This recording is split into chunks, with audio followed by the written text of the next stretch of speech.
Assalamu alaikum jama'a masu kallon mu. Sunana Ibrahim Musa Muhammad kamar yadda kuka sani daga wannan channel mu mai suna Kashe Tech. A yau bidiyon mu zai nuna mana zamu haɗa air conditioner wato AC kenan a cikin yaren Hausa. Ku biyo mu cikin shirin domin da kuke gani yau darasin mu AC kenan a cikin harshen Hausa. Haya.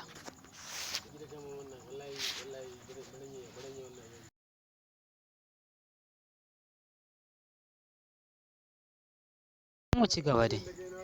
Ina roƙon duk wanda bai danna mana subscribe ba ya danna mana alamar subscribe sai na danna alamar ƙararrawa domin samun sababbin bidiyoyin mu da zarar mun ɗora. Mu je kai tsaye zuwa darasin mu.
kuke gani wannan bidiyon shine part 1 namu, sai kuma in Allah kai mu sati za mu kawo muku part 2 na wannan bidiyo. Abin da muke so, ku danna mana subscribe, sannan ku danna mana alamar ƙararrawa.